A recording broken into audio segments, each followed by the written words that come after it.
Hey, what's going on YouTube? Today I'm going to be going over my first place undefeated Shinegreymon deck profile. I went XO at my locals this Friday, and not only did I not lose a single match, but I didn't lose a single game. This deck was just super consistent for me all night. Um, had really good matchups. I thought everyone there played great. I just was a little bit more lucky than my opponent's Friday. So let's just go ahead and hop into it. We'll go ahead and start with the babies, of course. Obviously, in this deck, it's super tight with all the tamers you have to play. So, uh, I mean, this deck doesn't. There's only so many ways you can play Shine Greymon. But so to start off with, we're gonna be playing the one Cupimon and the four Upamons. Just in my opinion, probably some of the just the best lineup you can play here with the babies. Um, Upamon really strong once you get down to 3 security, especially if you can keep it that way. And Cupimon for early swings. So this right here, Upamon with Salamon was really good early too, especially if you're only down to 3 security and the Salamon dies to security. So just in my opinion, just really strong. Next, we'll go ahead and get into the rookies. Again, this lineup's really tight because you have to play 10 to 11 tamers, in my opinion. There's other ways to play the deck, but just in my opinion, this is the most consistent. Start with we play 2 Salamon. Again, just for that late game recovery if you need it, and I think it pairs up really well with the Upamon. This card came in really clutch for me, especially with keeping me in games, seeing it really late. Nice. So I think two's perfect. I would like to play more of the 2 cost Sukimon, if that's how you pronounce it. But again, this deck's so tight, it's hard to find room for cards. So I thought 2 was fine. 3 Lotmon. I was really iffy on this card to begin with.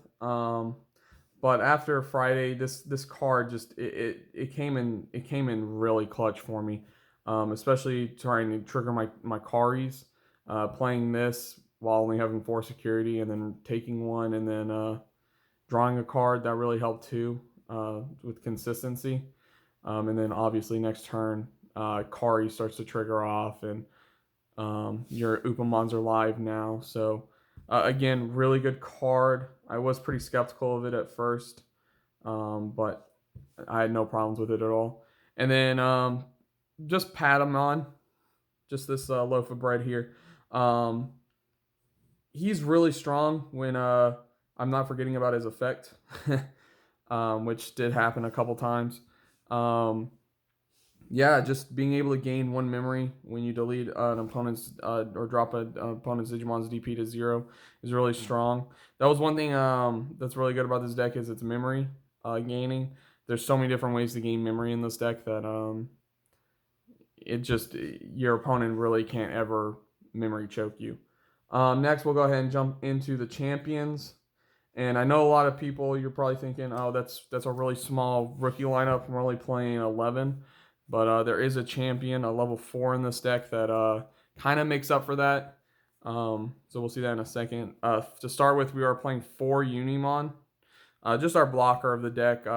Slows down a lot of Rookie Rush, Imperial Dramon. I mean, there's nothing more annoying than playing an Imperial Dramon player or an Old Force player and they go turn 1 Vmon with jamming. I mean, it's just a free security off the bat. So again, just a standard blocker. My opinion, you got to play 4. And then a new card to the deck, Tyrimon. Thank God, Yellow finally got a 1 cost champion or level 4. We were really struggling with that. We didn't have any in 1.0. But yeah, just having this and it doesn't die to Ult Force if it gets de-digivolved down to it. So yeah, just in my opinion, really strong card.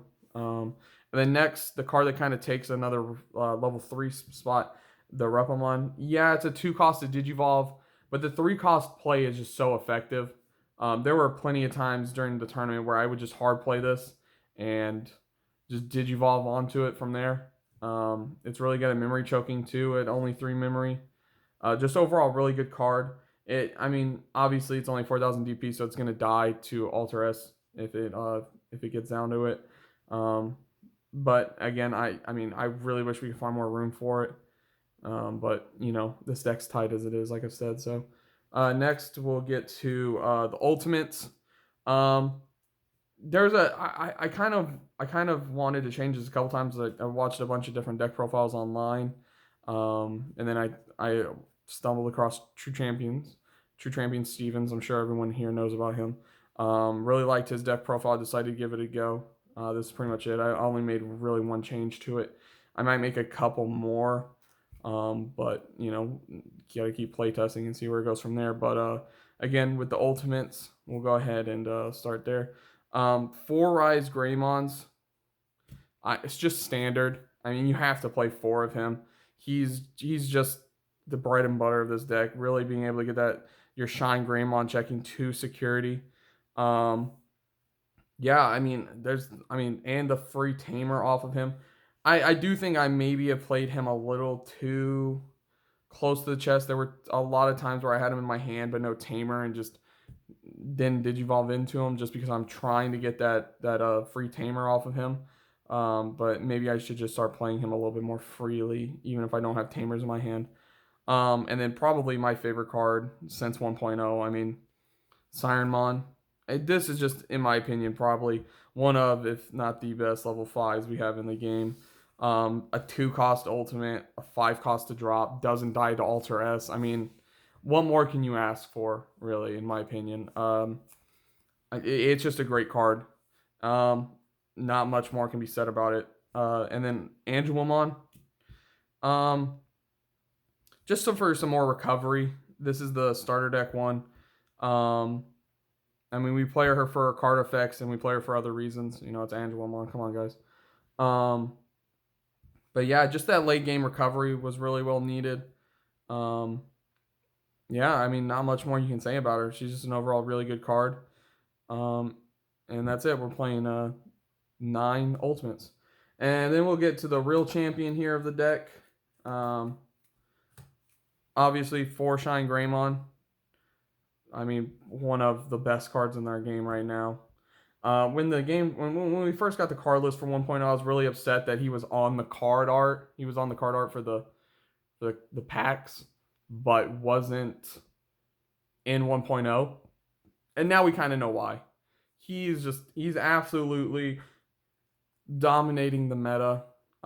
Just one of the best cards in the game right now. Yeah, and I know he's not the alt art guys. I'm sorry, I don't have $1 million to shell out for alt art. um, and then for the rest of the mega lineup, 2/Angemons. Just a really solid, good card. 3 cost to Digivolve, 8,000 DP. You know, minus 8,000 on a Digimon helps you really swing over Omnimon, Alter S. I can't tell you how many times Friday I would summon this summon this minus 8,000 on their Omnimon and then just attack over it. He came up all really strong in my Mega Zoo matchup Friday. So yeah, no complaints. I wish we could find more room for him, but you know, it is what it is. And then the only change I really made to the deck was I put in one Seraphimon. Um, yeah, I really like Seraphimon. Um, you know, the extra security check is nice. The recovery is nice. And then playing him on top of Rise Greymon and checking 3 security, hoping he lives, is really nice. Sadly, though, he never came up Friday. I either just never saw him or he was in my security, which actually helped later on with another card, which I'll get to here in a second, guys. So these are all the Digimon we play. He's off to the side. And then the rest of the deck. Again, this is where the deck gets really tight. Are all these tamers we have to play. So to start with, we play 2 Glorious Burst. I mean, nothing to say about the card. This card is absolutely bonkers, especially late game. I think I casted this for think there was one game where I literally casted this for maybe 1 or 2, and it just kills everything. It kills everything on the board, minus Omnimon and maybe Millenniumon and Ragnalordmon, of course. But I mean, at that point, you just use this to help control the board. That's really what yellow is right now. Just control and then just destroy your opponent with Shinegreymon. Next, I played 2 TKs, 2 of the 2 cost. His effect didn't really come up too often because the way I was playing, I was controlling the board so well. I was there. My security was never really being attacked too often. If anything, I think I lost more security due to Lotmon than maybe being attacked. But again, it's still a nice card. You're stuck at 1 memory. Play this, leave them at 1. Really good card. Next, Kari. Just an awesome card, especially once you get down to 3 security. If your opponent's smart enough, though, they'll know not to start trying to attack you and try and kill you until they can finish the game. Because if you have multiple of her on the field, and they just start swinging at you and you live, yeah, you could be starting the turn with 6+ memory sometimes. Yeah, just overall good card. And then really the best card in the deck, in my opinion, the 4 TK.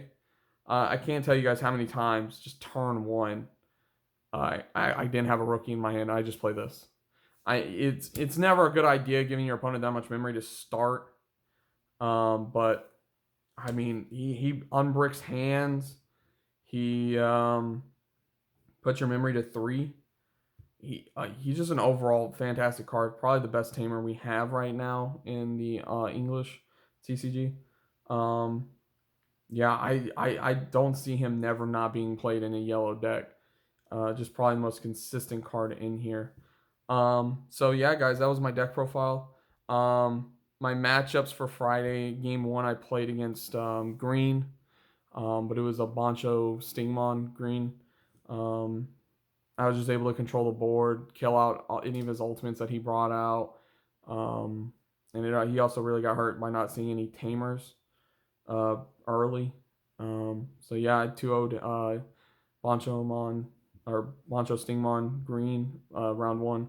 Round 2, I played against Mega Zoo. I thought it would be a hard matchup. Especially if you start getting momentum and just start swinging at me early. But no, I was just able to control his board relatively well with Shinegreymon. He really didn't have an answer for it once I started building him a little bit more consistently. Yeah, so I just went on to 2-0 Mega Zoo. Round 3, I played against Old Force. I just saw tamers early on. TK was really well, put in a lot of work that game. Again, just controlled the board, stopped him before he could ever bring out Old Force. Yeah, it was just overall. I mean, I do think he kind of misplayed that game. He did Kitus Breath my Shine back to my hand, and then next turn I just re-Digivolved him and blew up his board again.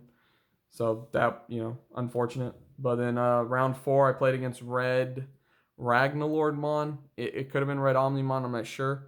Every time Shinegreymon hit the board, yeah, he was met with Gaia Force.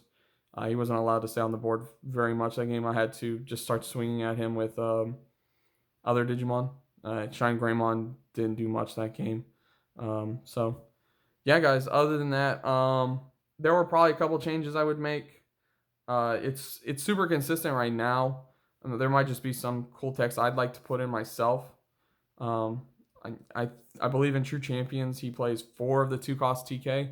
I took out 1 for the Serafimon. Maybe you could take out another TK for something else. I don't know what else I would change. Maybe add Antilamon, I think is his name.